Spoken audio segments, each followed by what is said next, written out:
பாவத்தை விட, உங்க கீழ்ப்படியாமையை விட அவர் உங்களுக்காக வைத்திருக்கிற கிருபை பெருசாக அது இருக்கு.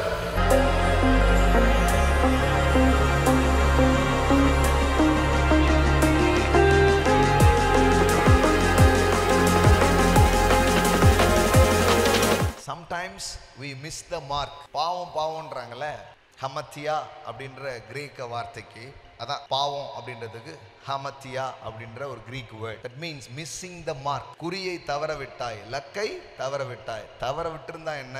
யோனாவை விழுங்கும்படி ஒரு பெரிய மீனை கர்த்தர் ஆயத்தப்படுத்தி இருந்தார்.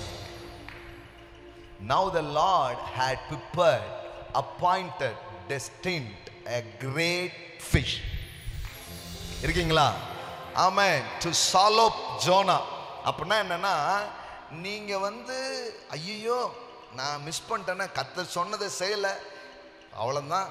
அந்த பஸ்ஸை நீ விட்டுருக்கலாம், அந்த ஃப்ளைட்டை நீ விட்டுருக்கலாம், அந்த வாய்ப்பை நீ விட்டுருக்கலாம், நீ தப்பாவே போயிருக்கலாம். ஆனா உன்னை தூக்குறதுக்கு it's not an ordinary word for some people. Amen. In this morning, amen, amen. Now the Lord had prepared. எல்லாம் சொல்லுங்க, தேவன் ஆயத்தப்படுத்தி இருந்தாராம். எதை ஆயத்தப்படுத்தினாராம்? சவுண்டா சொல்லுங்க. பெரிய மீன். நீங்க விட்டுட்டீங்கன்னு நினைக்கிறீங்களே? யோனாவே நினைச்சா, ஆமா நான் தப்பு பண்ணிட்டேன், நான் அவ்வளவுதான், நான் சாவதான். தப்பு பண்ணவன்லாம் சாவணும்னா ஊர்ல அம்புட்டு பேரும் சாவணும்.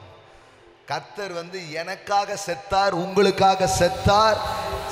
ஆமென். தவறு இழைத்தவன் கூட வாழுவதற்காக தான் இயேசு இந்த பூமிக்கு வந்தார்.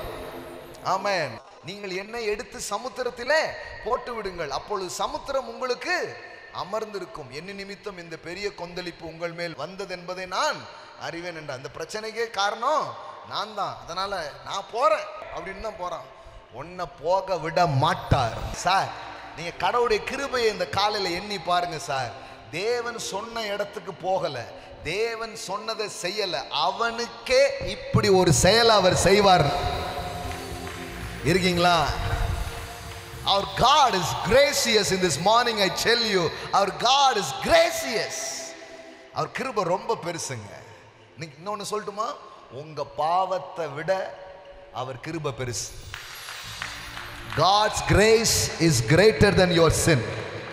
உங்க பாவத்தை விட, உங்க கீழ்ப்படியாமையை விட, உங்க தவற விட அவர் உங்களுக்காக வைத்திருக்கிற கிருபை பெருசாக அது இருக்கு. ஆமென்.